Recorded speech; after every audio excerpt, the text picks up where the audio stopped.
My name is Sean, and I've never ridden a double black trail before. Punters, welcome to the start of a brand new series where I take someone on a journey towards their first ever double black trail. And in this episode, we're gonna meet Sean. We're gonna see just how much of a state his bike was in and give him a new one. We're gonna go and test some of his skills. And then finally, we're gonna check out the double black trail, Hueso, that he's gonna ride at the end of the series. Sean is a super athletic guy, and he sent me a message saying that he'd ridden a bunch of single black trails in the area of Squamish, BC, and he was confident that he could step it up and take on his first double black trail. But what we're gonna find out is that it's not quite that simple. Hueso is full of rock slabs, steep rock slabs, and it's very important that we get a number of skills dialed, some of which Sean doesn't really have in the bag just yet.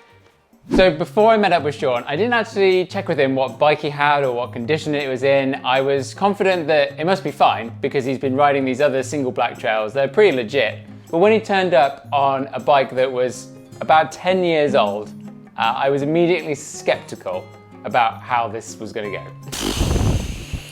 Crikey, Sean, tell me about this bike. So I bought this last year. I upgraded from a hardtail. 120 mil front and back, pretty light. Okay, so the first thing is that your saddle is bent and it's not even tight. I mean, you need a new saddle. Look how bent it is down there. Just look at the bent saddle. Does your butt not hurt? It just felt like I got used to it. Oh my God. Okay, well let's tighten the saddle. There's nothing I can do about that. I mean, the bike was a complete mess. His brakes barely worked. His dropper post was like 100 mil. 100 mil? You know what? That's it? Just felt like I got used to it. Oh my God. The stem was so long, his wheels were so flexible, and it turns out that he'd actually broken a couple of spokes, but he didn't even notice. His tires were really thin. He said he gets punctures all the time. The suspension was a mess. They were so worn. You could see all the wear marks on the stanchions, and you couldn't even get all the way through the travel because, I mean, I don't know what's going on in there, but it can't be that good. And a lot of people are probably gonna call me a bike snob or whatever, but when it comes to making these videos, I don't want to put anyone in danger.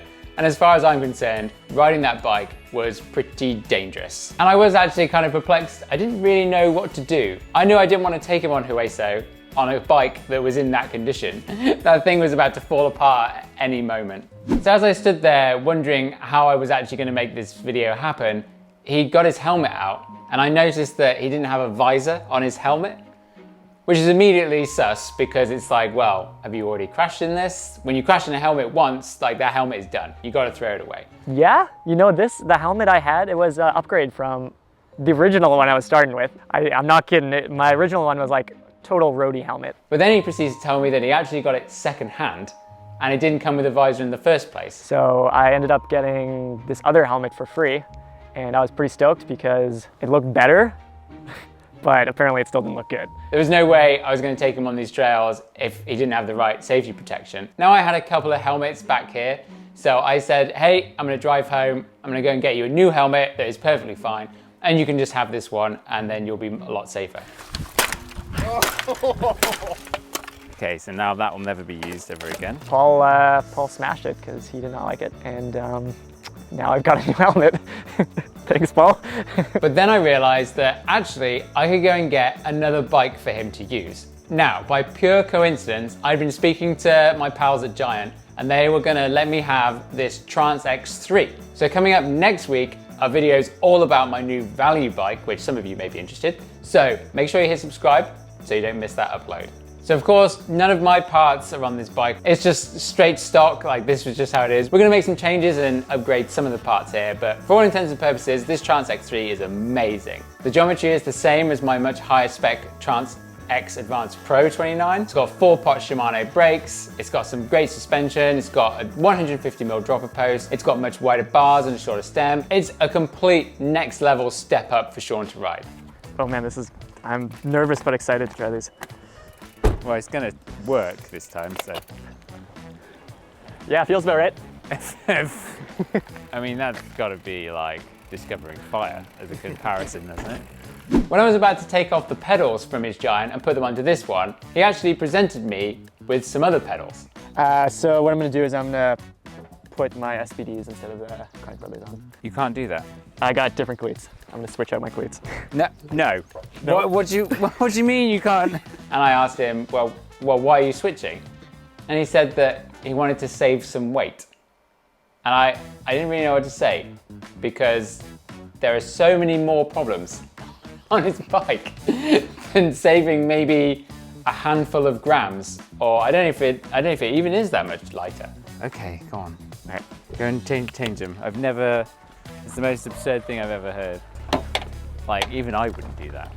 Some of you again might be wondering, well, he's only just got this bike, he's got to get used to it before he takes on some advanced trails, and for sure, and that's why it's going to be a 3-part series and not just done all in one day and all panicked and things probably go wrong.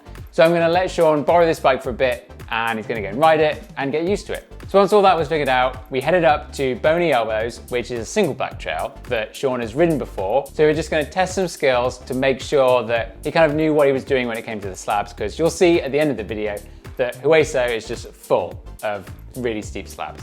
So we get to Boney Elbows and I figured that we'd just be able to stay on the bottom rock slabs. I kind of figured that because he's already ridden them, then he must kind of know what he's doing. But when we did this first kind of test section, I guess, on this off-camber rock slab, he was dropping in and I could tell that he didn't really know what he was doing.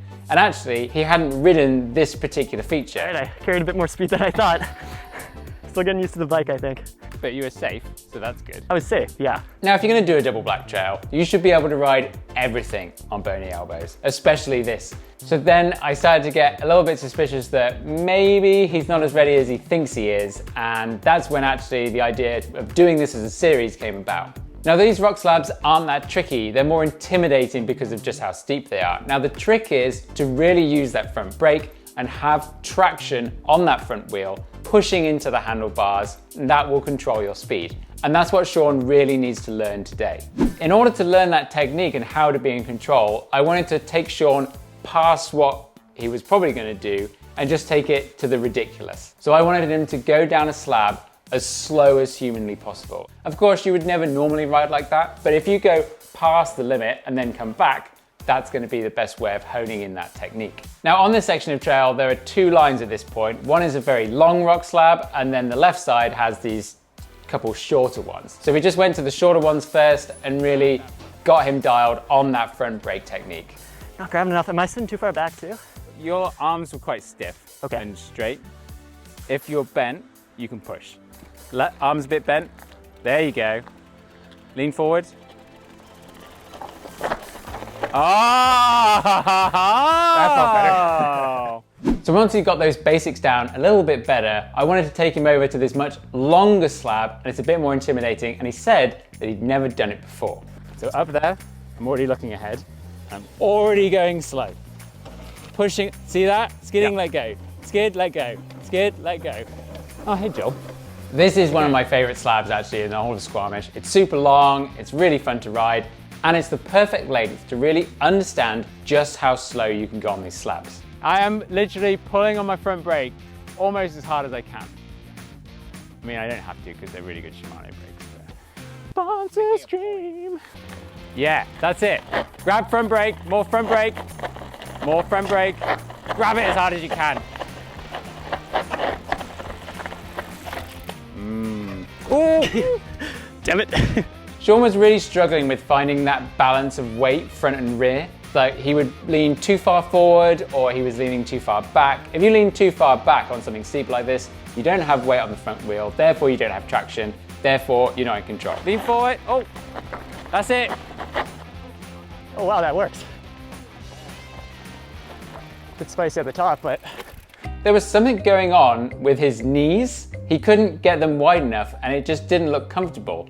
You won't believe what I've just found here, Joel. You know when he was rushing to change his cleats over all of a sudden? We got a problem. No wonder his legs weren't able to be straight. His feet aren't straight at all. I think it was like this? No. Anyway, they weren't level, obviously because he'd just done them in the car park before and he decided to change them then and there. So I sat down and I set them up, just got them a little bit behind the ball of his foot and in a much more comfortable position. And then when he went up and started riding again, you could see that his knees were in a much better position. He's done it. Yes! Woo! There we go. Now you're creeping. Yeah. That was baller. Great job. Yeah, that felt way better. And after a whole bunch of goes, and he could completely do that because he's such an athlete, it was amazing. He must have done that thing, what, 20 times? And by the end, he really got the technique down perfectly. You were in control, you were relaxed. Yeah. That's as slow as you can go. Now this next move on Boney that Sean had never done before is very similar to a whole bunch of moves actually on this double black trail that we're trying to do. So it was important that Sean understood how to ride this. One of the biggest problems that Sean was having was not looking ahead and where he wanted to go. He was just fixating on the bottom of that kind of left turn thing. One more? Another one. All right. We never say one more, we say another one. DJ Coloured. Another. And also when you look up, your weight actually goes more onto your heels as well. Very easy top tip. Oh! Hey, looking How much easier was that? actually made it. With that line dialed, I really wanted to get back to seeing just how slow he could go on something a little bit steeper than what we've been riding. The final triple rock roll on bony elbows is where I can really show Sean just how slow you can go. And to do that, I timed how long it took me to go down that section and then timed him to see how long he took. 58. Almost called it bob on. That's it, look ahead. Right, look up as you go over this one. Look up, there you go, back on it, perfect. 49. Ah. I mean, the clock kind of speaks for itself. I was able to go so much slower than Sean. And I wanted Sean to get down to at least the same time as me. I could have probably gone even slower, to be honest, but I kind of was getting bored on the final slab. So after a couple of run-throughs, figuring out where he was going wrong, looking at the technique, Sean dropped it at the last time and went way slower than I did. 1 minute, 4 seconds. I got a forearm pop there. Great job. Now we're creeping. And I was so stoked. He'd finally gotten it, the creeping was down, and it was time to go and see what he was going to come up against. Just before that, quick shout out, merch is available. There's a link in the description below. It's probably a pinned comment as well. We've got some amazing new part-time freerider t-shirts, which have been super popular already. Grab some now before it's all gone. Now, I didn't want Sean to ride Hueso. I was just gonna show him all the key moves and show him what he was gonna be coming up against because I really didn't think he was ready. So before we started, I definitely was confident that I could do a double black. I'm just so used to this bike that I think even though it sounds preposterous to like ride a double black on this thing, it didn't seem that far-fetched to me. It might not look it on camera, but in person, it's very steep, it's very committing, and you have to be really confident on the techniques that we've not only talked about in this video, but also some of the other ones that we're gonna work on in some of the future videos. So make sure you subscribe so you don't miss those uploads. And we worked our way down Hueso, and I showed him what it was like.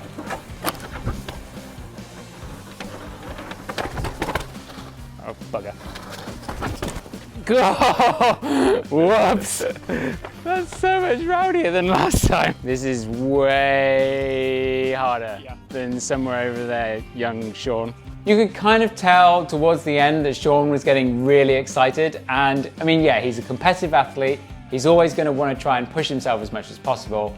But I think at the same time as his confidence was building, he was also kind of realizing how he wasn't ready before today. But he will be. After walking the line on the double black, I'm thinking, yeah, maybe it would have been a bit of a challenge to get down. It looks steep though, man. Yeah, this actually looks pretty intimidating. I might need a bit more work, you're right. Kind of glad we didn't do it today, but in the future, I'm very confident that I'll be able to do it, especially with some tips and coaching from Paul. So there we go. That's the first episode of this series. If you enjoyed it, let me know by hitting the like button. Zero Dabs and other merch is available in the description below. And please make sure you subscribe to this channel so you don't miss the rest of the series and also the value bike stuff that I've got coming. I'm really excited about these videos. They're gonna be awesome and you're gonna love them. Oh, and don't forget to watch this one twice. Cheers, punters. I'll see you next time.